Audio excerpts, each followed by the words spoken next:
Assalamualaikum warahmatullahi wabarakatuh. Shalom, Om Swastiastu, Namo Buddhaya, salam kebajikan. Halo sahabat bahasa, kembali lagi di Siniar Sasambo edisi KB NTB Menjawab.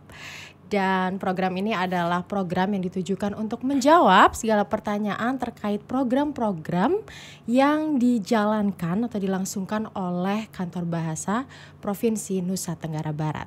Spesial pada hari ini kita akan secara khusus membahas salah satu program dari kantor kita, yaitu program penguatan bahasa Indonesia sebagai identitas negara. Dan untuk mencapai tujuan tersebut yaitu program penguatan bahasa Indonesia sebagai identitas negara, dilaksanakanlah kegiatan pengutamaan bahasa negara di ruang publik dan tata naskah dinas. Seperti apa sih program tersebut?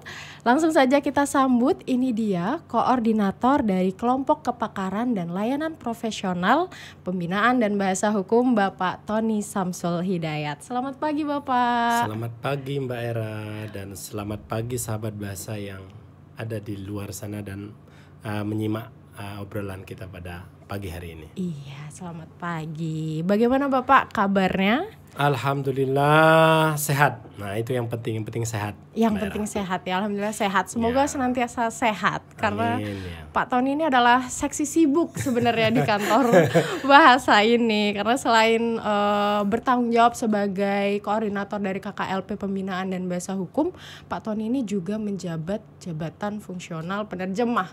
Jadi sudahlah menerjemahkan, menyuluh, menjadi saksi ahli juga dalam penyelesaian kasus-kasus yang berkenaan dengan bahasa, begitu ya Bapak ya? Iya begitulah, tanggung jawabnya banyak sekali ya. Tanggung jawabnya banyak sekali, super sibuk. Tentu saja ini berkorelasi dengan kompetensi yang begitu banyak. Amin. Ya, terus memberi manfaat secara bermartabat ya. Amin, amin Bapak, yang itu yang terpenting, secara bermartabat. Baik Bapak, kalau di antara aktivitasnya yang sangat membludak tadi, yang berkaitan dengan KKLP Pembinaan dan Bahasa Hukum apa Bapak? Jadi kesibukan dari KKLP Pembinaan dan Bahasa Hukum itu apa saat ini?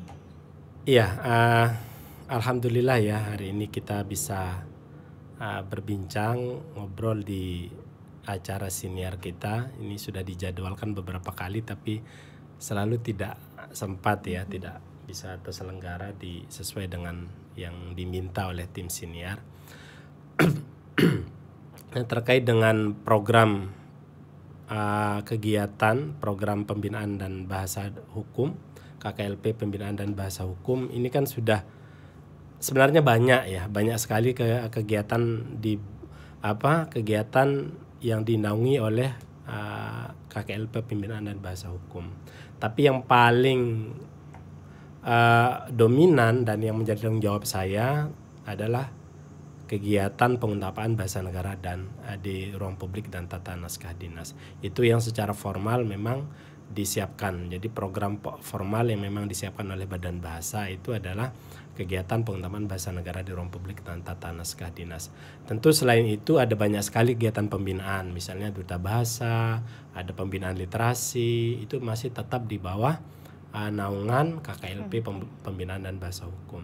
Nah, kegiatan non formal artinya yang tidak secara langsung disiapkan oleh Badan Bahasa maupun Kantor Bahasa, yang dilakukan oleh KKLP Pembinaan dan Bahasa Hukum adalah membantu proses penyidikan yang terkait dengan kejahatan berbahasa, juga membantu dalam penerjemahan. Ini juga bagian di antara bagian-bagian yang dilakukan oleh teman-teman di pembinaan. Saya kira itu Mbak Era yang sebagai pendahuluan bahwa untuk tahun ini kegiatan secara khusus yang menjadi tanggung jawab saya itu ada di kegiatan pengutamaan bahasa negara di ruang publik dan tata naskah dinas di seluruh NTB ya. Di seluruh NTB, baik.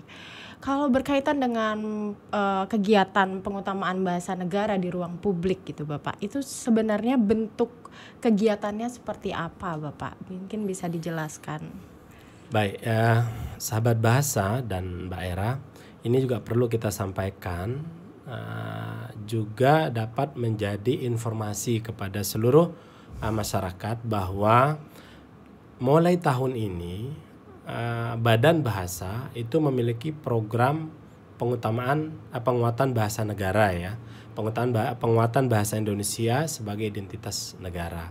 Nah, itu dituangkan dalam kegiatan pengutamaan bahasa negara di ruang publik dan tata naskah dinas selama 3 tahun. Jadi mulai tahun ini, tahun 2022, 2023, dan 2024. Nah, tahapannya ini supaya masyarakat tahu, setiap tahun kegiatan, jadi mulai tahun ini sampai tahun 2024 itu ada minimal 3 tahapan yang akan dilakukan. Pertama adalah koordinasi dan sosialisasi.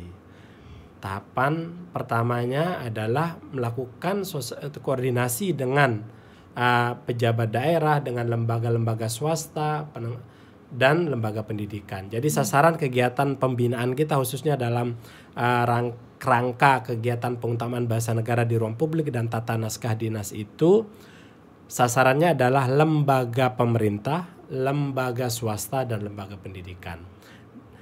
Pada tahap pertama, sekali lagi yang saya sampaikan tadi, melakukan koordinasi dan sosialisasi.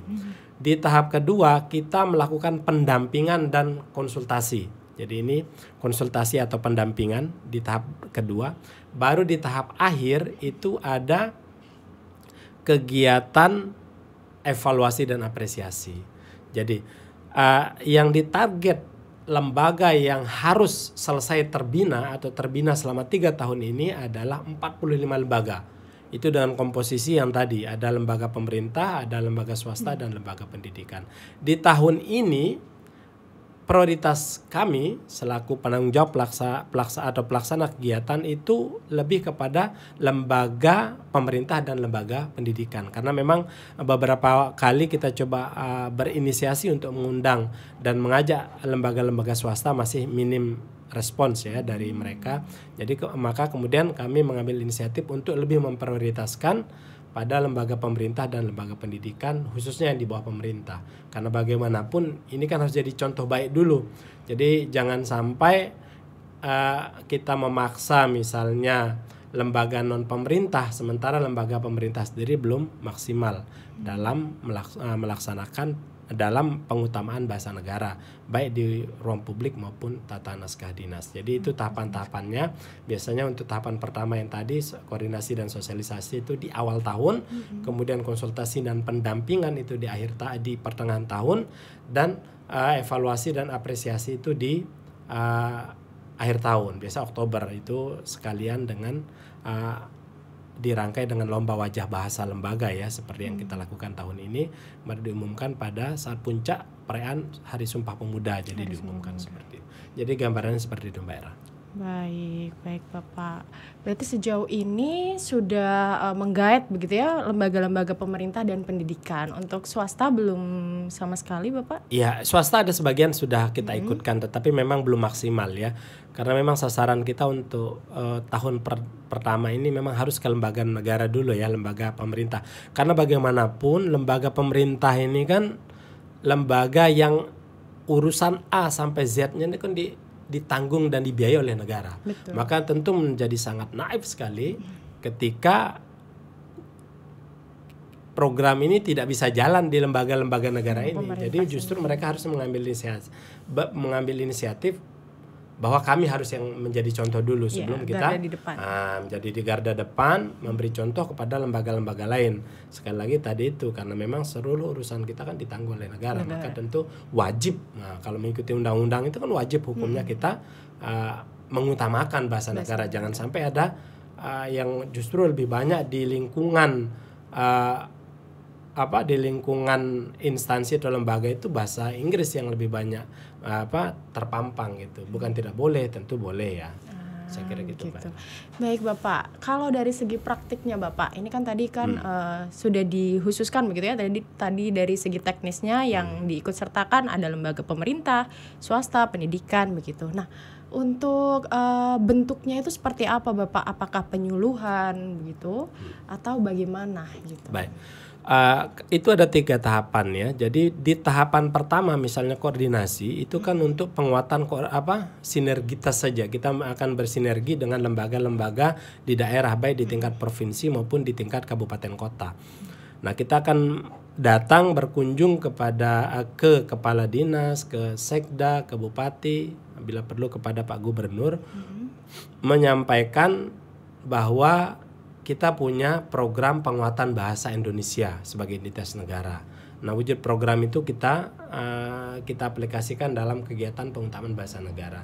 Nah, kita sampaikan seperti itu, kita berkoordinasi, paling tidak namanya kita permisi lah, kita akan melakukan kegiatan itu dan memohon dukungan tentu saja. Dukungan ini karena tanpa dukungan dari pemerintah daerah susah kita akan menembus OPD yang ada di daerah tanpa komitmen bersama ya. Nah, kemudian setelah koordinasi dilakukan, kita akan membuat komitmen kerjasama untuk melakukan sosialisasi. Sosialisasi ini kita akan mengundang perwakilan beberapa OPD biasa yang bertanggung jawab, biasanya pejabat atau penanggung jawab pemasangan papan informasi publik dan penulis pengonsep surat biasanya kita undang lalu kita suluh. Jadi pada tahap koordinasi dan sosialisasi ini ada tahap penyuluhan awal ya. Tidak memberitahukan kepada para pejabat dan penanggung jawab itu bahwa bagaimana dan apa yang harus dilakukan dalam rangka pengutamaan bahasa negara ini seperti apa. Bagaimana memosisikan bahasa Indonesia, di mana menaruh bahasa asing, bahasa daerah jika memang perlu, di mana posisinya. Kemudian bagaimana bagaimana bahasa atau penggunaan bahasa dalam tata naskah dinas yang baik dan benar. Ya, jadi itu pada tahap awal itu. Lalu selanjutnya ini kan sudah selesai kita memberikan sosialisasi, berkoordinasi sudah selesai. Jadi paling tidak pada tahap ini pemerintah daerah dan OPD yang bertanggung jawab tadi atau pejabat itu sudah memiliki konsep pemahaman, sudah ada tentang apa sih yang harus dilakukan dalam kerangka pengutamaan bahasa negara ini, apa yang dilakukan. Nah, itu sudah punya konsep awal mereka. Lalu kita berikan ruang untuk melakukan konsultasi. Jadi kita beri kita akan membina lanjutannya ini kan melakukan mereka, kita beri kesempatan ketika mau melakukan perubahan kalau masih ada yang salah. Jadi pada tahap sosialisasi itu juga kami mengambil data sampel apa yang masih kurang dan masih keliru penggunaan bahasa negaranya baik di tata naskah dinas maupun di ruang publik. Lalu itu menjadi bahan sosialisasi. Ini masih kurang, jadi seperti itu. Lalu di tahap konsultasi, jadi ketika OPD atau pemerintah daerah atau lembaga mau melakukan perubahan dan perbaikan, mereka akan biasanya berkonsultasi. Pak, misalnya ini kami punya konsep perbaikan terhadap beberapa bahasa ruang publik yang kemarin menjadi catatan. Bagaimana? Lalu kita tim biasanya memberikan masukan seperti ini kalau mau terima silahkan, atau mau berkonsultasi ke tempat lain juga tidak masalah. Yang penting bahasa Indonesia itu ditamakan sebisa mungkin, sedapat mungkin, tentu dengan kaedah bahasa Indonesia yang baik dan benar ya. Kita harapkan itu baik di naskah dinas maupun di ruang publiknya. Nah, ada beberapa lembaga yang kemudian melakukan konsultasi. Kita tampung konsultasi ini. Terus sampai mereka juga kita minta mengirimkan data-data baru terkait dengan penggunaan bahasa di ruang publik dan tata naskah dinas mereka. Jadi ini di tahap konsultasi dan pendampingan ini. Di tahap konsultasi kita kumpulkan bahan-bahan, lalu di tahap pendampingan kami undang lagi untuk pengayaan. Jadi bahan-bahan konsultasi, data-data baru yang kita peroleh dari bahasa di ruang publik dan tata naskah kita kumpulkan, itu menjadi bahan, kita diskusikan, kita perdalam, kita tambahkan materinya dan kita kuatkan, kita perkaya materinya terkait dengan bagaimana memperbaiki bahasa di ruang publik dan tata naskah dinas. Itu juga penyuluhan, tetapi penyuluhan yang lebih dalam, lebih komplit ya, lebih materinya lebih banyak dan harinya biasanya lebih panjang ya. Nah, itu yang di tahapan yang kedua. Di tahapan ketiga baru dievaluasi dan apresiasi. Ini kita nilai di akhir kita. Kegiatan realnya itu lomba wajah bahasa lembaga. Jadi kita akan memilih 15 jadi ada 45 lembaga nih yang wajib dibina setiap tahun sepanjang 3 tahun ini. Setiap tahun kita akan pilih 15 yang terbaik.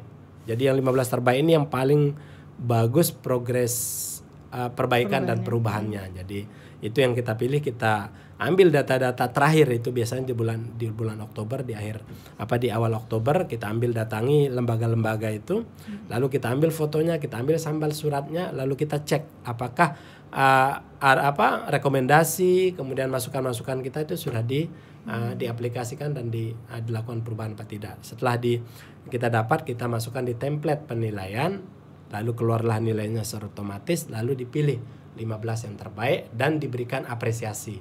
Ya, apresiasinya tentu ada pegang penghargaan, ada piala, dan ada dana pembinaan. Jadi tahapannya panjang memang. Panjang sekali ya Bapak ya. Begitu dalam, mulai dari koordinasi sampai ke tahap evaluasinya juga ada. Berarti untuk tahun ini kan berarti sudah berjalan selama 1 tahun ya Bapak? Baru 1 tahun. Itu tahap yang telah dilakukan 45 lembaga itu sebenarnya sudah ditentukan seluruhnya atau bertahap Bapak?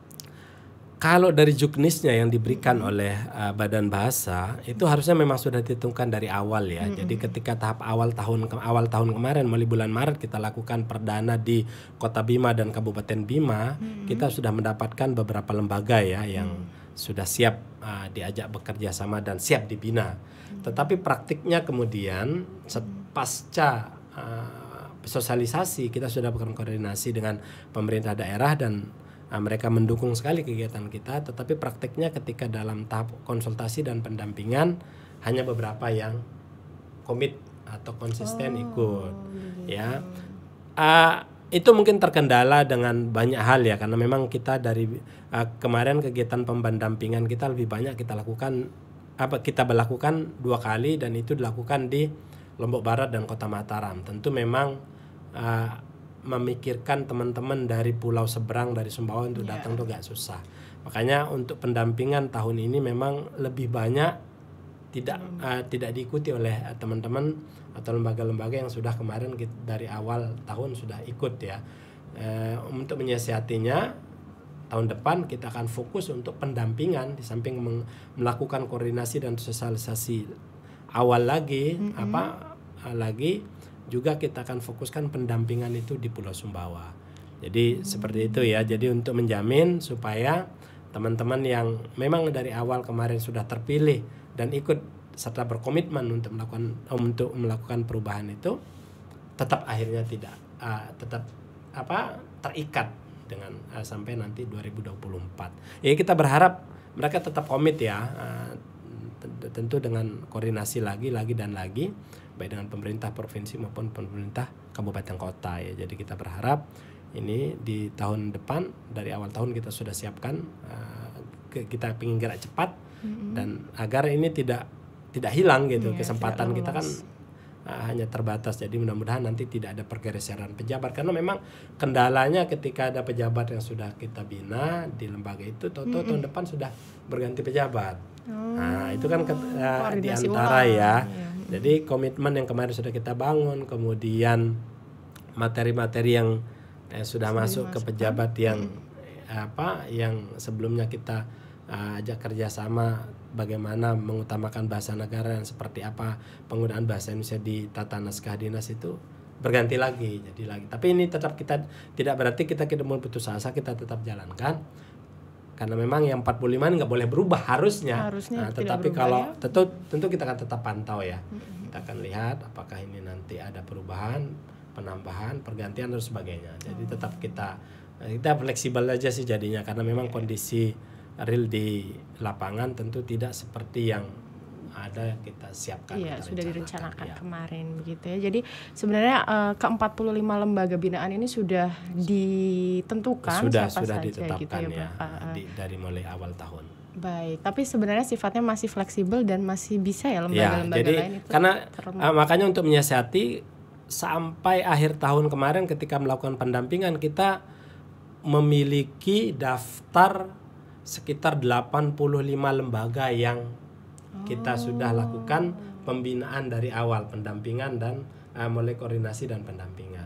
Untuk mengantisipasi, kita memang akan memilih tetap yang 45 kita sudah tetapkan, sudah pilih. Tetapi kalau memang ini yang 45 ini kemudian akhirnya sebagian tidak siap, tidak aktif atau sebagaimana komitmen apakah tetap atau tidak, maka kita cari yang nanti yang lebih berkomitmen lagi untuk menggantikan. Karena bagaimanapun kalau memang ini kan para pihak ini kita hanya sebagai fasilitator saja ya. Ayo kita berubah, ini kami bantu cara mengubahnya begini. Kemudian kalau Anda berubah kami beri apresiasi. Jadi luar biasa kita sudah menyiapkan skenario kegiatannya agar mereka betul-betul melakukan perubahan. Mulai dari memberikan materi, mendampingi, memberikan apresiasi. Tetapi kalau tetap kemudian tidak mau berubah, kan tidak bisa juga kita paksakan. Hanya berarti kita nanti upayakan dengan mengganti dengan lembaga yang lain yang kira-kira siap melakukan perubahan. Memang usaha ini usaha yang berat ya. Jadi karena memang faktor bahasa ini tidak langsung mengena di perut. Betul. Kalau urusan kita kan apa ya, kalau urusan perut itu atau masalah uang ya. Jadi kalau siapa yang menguasai uang dia menguasai perut, ya siapa yang menguasai perut dia akan menguasai orang, kan begitu teorinya. Jadi betul ini ya. jadi kita susah tapi menyadarkan, makanya kita selalu berupaya bagaimana membuat kesadaran caranya. Sekarang kita menyadarkan bahwa kita ini upaya menjaga NKRI loh. Jadi kita menjaga NKRI itu melalui bahasa. Jangan sampai hanya NKRI harga mati tetapi giliran memasang papan informasi publiknya bahasa asing semua. Betul. Kan? Nah, itu NKRI harga matinya apa maksudnya gitu kan? Iya betul. Jadi, Bapak, itu luar biasa sih teman-teman. Jadi program ini tuh sebenarnya terkait dengan, memang tidak secara langsung ya Bapak ya, ada efeknya terkait itu, terkait barangkali peningkatan materi dari segi materi, kan sekarang paling cepat gitu. kesejahteraan, masalah penghasilan, masalah perut ini kan yang paling kita kan di masa-masa ini ya, ini betul. Apalagi dunia diprediksi 2023 itu akan mengalami resesi. Luar biasa resesinya sampai malah diprediksi itu lebih buruk dari ketika Perang Dunia Kedua. Bayangkan tahun 40-an itu. Dan lebih parah tentu dari 98. Itu tapi ini kan prediksi tapi pemerintah melalui Pak Presiden kemudian dengan Bu Sri Mulyani juga menyampaikan bahwa akan ada, Pak Presiden menyangka 2023 akan gelap. Bu Sri Mulyani Menteri Keuangan kita mengatakan 2023 resesi seluruh dunia. Nah, ini apakah karena faktor perang Rusia dan Ukraina ini berdampak luar biasa karena uang itu macet ini nggak bisa jalan, semua saling memblokade, saling jadi uang itu macet ya, itu teorinya katanya ini juang macet ya. Jadi peredaran uang terbatas di masyarakat itu yang akhirnya orang berpikir sekarang yang penting makan dulu aja, ada yang dimakan udah cukup. Nah, itu kan. Tapi itu di luar konteks dialog kita ya. Tapi paling tidak itu kan ada hubungan tidak langsung ya. Betul. Itu kondisi yang miris gitu ya Bapak ya. Tapi mungkin tadi sudah sempat terbahas sedikit. Pertanyaan selanjutnya masih berkenaan dengan hal itu sebenarnya Bapak. Mungkin bisa dipertegas lagi. Mengapa sih upaya ini tuh menjadi penting Bapak? Nah ini kan kita punya undang-undang ya. Bayangkan. Tapi kita jauh berbicara sejarah aja dulu ya, tahun 1928 sebelum Indonesia ada. Jadi Indonesia itu lahir kapan sih? Nah, ini kan masih kontroversi ya. Jadi sampai ada yang bilang sempat dijajah 350 tahun apa iya sih? Orang kita Indonesia baru ada aja baru 1945 gitu kan. Nah, anggaplah kita mulai Indonesia itu mulai ada 1928 ketika mulai disebut Sumpah Pemuda, jadi berbangsa satu bangsa Indonesia itu kemudian menjunjung bahasa persatuan. Jadi menjunjung bahasa persatuan bahasa Indonesia itu di butir ketiga. Nah, di situ kan jelas dinyatakan bahwa segenap dan seluruh rakyat Indonesia itu wajib, ya kan itu bahasanya menjunjung, mengutamakan, artinya menjunjung itu mengutamakan. Nah, kemudian ketika kita merdeka lahirlah undang-undang ya, yang disahkan 18 Agustus sehari pasca kita proklamasi kita. Itu menyatakan pasal 36 bahasa negara adalah bahasa Indonesia. Lalu beragam upaya dilakukan pemerintah untuk penguatan bahasa negara karena memang penting sekali. Kalau ada istilah seorang sastrawan Jepang itu. Jadi bahasa seperti nafas ya.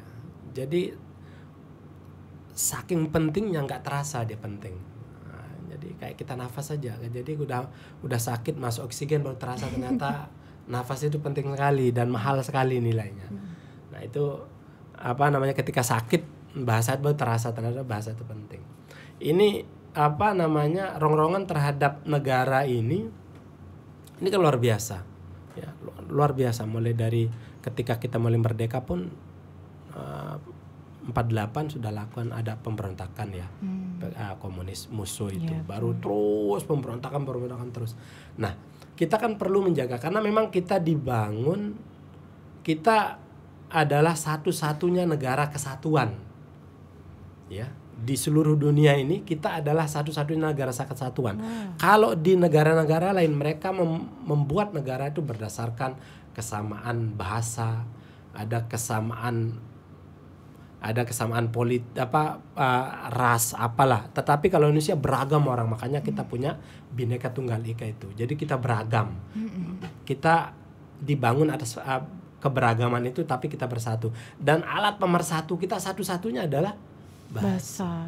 Bayangkan kalau ini nggak dijaga, gampang kita diobrak-abrik, gampang sekali. Bahasa itu rusak saja apa perspektif bahasa persatuan orang Indonesia itu gampang diadu domba, gampang diporak-porandakan. Nah itu tugas kita.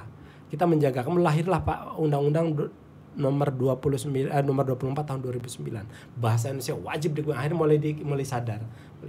Bahasa Indonesia wajib digunakan di ruang publik, di tata naskah dinas, di dokumen resmi, semua wajib digunakan. Nah kan kita mulai sadar nih. Nah itulah ini bagian dari upaya kita menjalankan amanat undang-undang mulai 2002 Sumpah Pemuda, Undang-Undang Dasar sampai Undang-Undang nomor 24 tahun 2009 itu. Melaksanakan amanat undang-undang agar bahasa Indonesia tetap eksis menjadi identitas negara, menjadi bahasa persatuan, menjaga NKRI ini melalui bahasa. Seperti itu. Baik, wah luar biasa teman-teman. Jadi fungsi bahasa itu sebegitu besarnya ya, terutama bahasa Indonesia bagi bangsa Indonesia yang merupakan satu-satunya negara kesatuan di dunia ini pengetahuan baru Bapak. Belum tahu. Jadi kalau ini kan luar biasa. Coba kalau ndak ada bahasa Indonesia hancur kita. Iya betul ya, itu tantangan kita. Iya, Inggris, Belanda itu semua pakai bahasa mereka. Memang mereka satu bahasa, kita hanya bahasa. Kalau kita kan memang berbeda bahasa. Baik, jadi bahasa Indonesia ini merupakan antisipasi perpecahan karena bangsa kita ini adalah bangsa yang beragam. Oleh karena itu kita harus mengutamakan bahasa kita, yaitu bahasa Indonesia. Itu dari segi pengutamaan bahasa ya Bapak tadi ya. Kemudian juga dari naskah dinas, sebenarnya kan ini juga selain pengutamaan bahasa Indonesia atau bahasa negara di ruang publik, juga ada pembinaan terkait naskah dinas ya Bapak ya, yang tentu saja menggunakan bahasa Indonesia, bukan pengutamaan lagi, tapi lebih ke tata penulisannya, pembakuan di dalamnya. Kalau soal fungsi itu Bapak, sebenarnya mengapa sih naskah dinas ini harus sekali gitu dibakukan? Kalau orang lain kan mungkin melihatnya itu hanya sekadar ya namanya naskah dinas, yang terpenting adalah komunikatif bentuknya. Yang penting pesannya sampai. Kenapa harus dibakukan gitu? Itu kan perspektif kita yang awam. Jadi betul. Perspektif awam itu untuk apa sih dibina-bina sampai seperti ini? Betul, yang penting kan pesannya sampai. Betul. Itu pertanyaan. Coba teori kita berbalik ke teori misalnya. Teori linguistik mengatakan kalau Anda ini kan teori tentang bahasa ya, bagaimana bahasa mempengaruhi perilaku. Dan semakin disiplin Anda berbahasa, maka semakin disiplin perilaku Anda, kan begitu. Teorinya begitu. Betul. Jadi kalau orang yang sistematis cara berbahasanya, relatif orang itu berperilaku dan berkinerja lebih sistematis juga. Nah itu yang kita pingin. Jadi di samping itu ingat, semua lembaga itu punya dua wajah. Artinya tolok ukur penampakan seperti apa rupanya itu di dua tempat ini. Pertama di bahasa di ruang publiknya dan di tata naskah dinasnya. Kalau sudah bahasa ruang publiknya bagus, tata naskah dinasnya rapi, bagus, itu menunjukkan memang lembaga ini sudah rapi, sudah bagus, sudah disiplin. Jadi itu ya di antara tolok ukur, karena memang wajah ini kan wajah kita. Jadi wajah ruang publik wajah kita ada di ruang publik kita dan ada di naskah dinas kita, khususnya di surat-surat kita. Kalau kita rapi, bagus, luar biasa tampilan Coba bandingkan saja ketika menerima surat yang ala kadar dengan surat yang rapi, tampilannya bagus kan beda. Nah itu wajah yang makanya harus kita perbaiki di wajah itu dulu. Penampakan bahasa itu ada di situ. Nah kita rapikan bersama ya. Jadi agar capaian penguatan bahasa negara juga mendisiplinkan perilaku kita melalui pendisiplinan bahasa yang baik dan benar efektif itu tercapai. Jadi dua-duanya kita lakukan. Jadi ini memang apa ya, abstrak, yang capaian yang kita harapkan ini abstrak, tapi memang harus dilakukan gitu kan. Tidak bisa tadi diukur oleh penghasilan, kesejahteraan, tidak bisa oleh perlu kan, tidak sampai di situ. Baik, iya berarti ini terkait dengan wajah ya, bahasa itu adalah wajah dari bermacam-macam, mulai dari orang, instansi, itu juga adalah wajah. Sehingga dari luar, yaitu dari ruang publiknya diperbaiki, dari dalam pun dari naskah dinas itu juga berkaitan dengan instansi-instansi lain dan berkaitan dengan kredibilitas suatu instansi tentu saja begitu nggih Pak. Baik, itu luar biasa sekali perbincangan kita pada hari ini. Terakhir Bapak sebelum menutup, tadi kita berbicara tentang instansi nggih Pak. Lalu langkah sederhana apa yang dapat sahabat bahasa di rumah lakukan untuk mengutamakan bahasa Indonesia begitu? Karena kan tadi bentuknya kolektif gitu. Sedangkan penonton kita di sini juga banyak yang sahabat bahasa yang mungkin tidak ada dalam suatu instansi. Lalu apa yang harus saya lakukan? Seperti itu Bapak. Ruang publik itu ada dua jenis ya. Ada ruang publik yang memang dimiliki oleh instansi yang menjadi sasaran kita. Tapi ruang publik kita juga ada di media sosial. Itu kan. Jadi di media sosial itu juga sahabat bahasa yang memang tidak terikat secara hierarkis dengan lingkungan lembaga tertentu, itu kan bisa menjaga perilaku berbahasanya di media sosial sebagai ruang publik. Itu harus bijak, harus sopan, harus mengutamakan bahasa Indonesia. Jangan sedikit, ya ini kan banyak yang kemudian sedikit-dikit kayaknya padahal temannya semua orang Indonesia tapi dikit-dikit pakai bahasa Inggris gitu kan.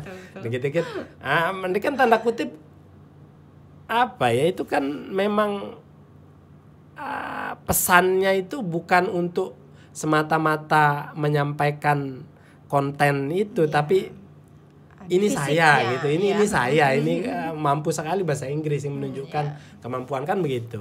Jadi kita justru dari situ kita tampilkan penggunaan bahasa Indonesia yang baik gitu, yang baik dan benar. Bila kalau paling tidak yang baik dulu lah. Kalau benar ini kan terkait dengan tata bahasa, tetapi yang minimal yang baik kita mengutamakan yang sopan, yang bijak, yang jangan sampai provokasi, jangan sampai menghujat, mencaci maki. Di samping juga menunjukkan keaslian kita seperti apa dengan siapa kita, juga itu ada konsekuensi hukum. Itu kan konsekuensi hukum ini yang bahaya kalau kita salah berbahasa di ruang publik, baik di ruang publik ruang publik maya maupun nyata gitu ya. Jadi itu ini ruang publik kita kan banyak, di ruang publik lembaga, ruang publik masyarakat, ruang publik di media sosial. Nah, itu sahabat bahasa bisa lakukan. Tetap mari utamakan bahasa Indonesia, dan jika sudah melakukan pengutamaan bahasa Indonesia sebagai identitas negara, penguatannya itu gunakan bahasa yang baik ya. Jadi kalaupun menggunakan bahasa asing tentu lihat proporsional saja, sekali lagi bukan melarang lah ya. Silakan, konteksnya memang dibutuhkan dan memang diperlukan, saya itu tidak masalah. Makanya kita kan moto kita Trigata bangun bahasa. Utamakan bahasa Indonesia, lestarikan bahasa daerah, kuasai bahasa asing. Tiga-tiganya ini harus ciri utama kecerdasan seorang ini kan menguasai banyak bahasa. Betul. Kalau semakin banyak bahasa dikuasai, insya Allah dia lebih cerdas. Kan begitu teorinya. Jadi makanya orang Indonesia relatif orangnya cerdas-cerdas. Hanya memang masih susah diarahkan kan begitu. Jadi menguasai bahasa daerah, menguasai bahasa Indonesia, dan biasanya menguasai bahasa asing. Kan luar biasa. Jadi 3 bahasa dikuasai. Selamat untuk para pecinta bahasa yang menguasai 3 bahasa sekaligus ya. Wah, berarti di situ intelektualitasnya tinggi gitu ya Pak ya, dianggapnya. Gampang itu ya. Baik, itu tadi adalah pertanyaan terakhir dari tim siniar nih Bapak. Terima kasih Bapak atas informasinya dan wejangan-wejangannya yang luar biasa tadi. Semoga bermanfaat, insya Allah pasti bermanfaat bagi sahabat bahasa di rumah. semoga kegiatan dan programnya ini berjalan dengan lancar ya Bapak. Siap. Sampai Amin. waktu yang ditentukan Siap. berakhir nanti 2 tahun ke depan lagi ya Bapak ya. 2024. Sampai 2024 dan bisa terus dilanjutkan. Iya, kita akan siapkan tentu dalam program-program lanjutan yang lain ya. Iya betul, karena instansi yang lain juga, lembaga-lembaga yang lain ada yang belum terakomodasi, mungkin bisa di tahun-tahun berikutnya. Baik, terima kasih Pak Tony atas waktu yang telah diluangkan. Terima kasih juga untuk sahabat bahasa di rumah karena telah menyaksikan siniar pada hari ini hingga selesai.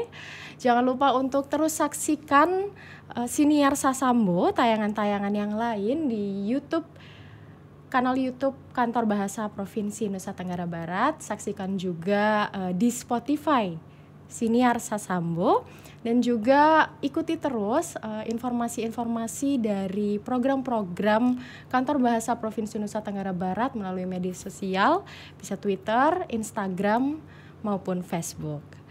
Baik, itu tadi bincang-bincang kita pada hari ini.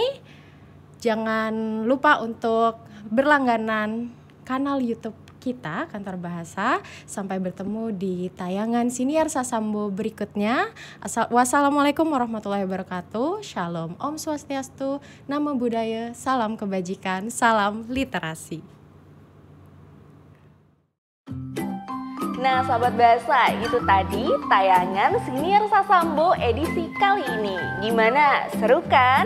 Nah maka dari itu sahabat bahasa, jangan lupa untuk berlangganan kanal YouTube Kantor Bahasa Nusa Tenggara Barat. Sukai video yang kamu pilih, berikan komentar dan nyalakan lonceng pemberitahuan supaya kamu tidak ketinggalan video-video terbaru dari Kantor Bahasa Nusa Tenggara Barat. Tadi video-video yang kamu saksikan juga kamu dengarkan dan saksikan melalui SoundCloud dan Spotify Siniar Sasambo. Jangan sampai terlewat ya. Dah.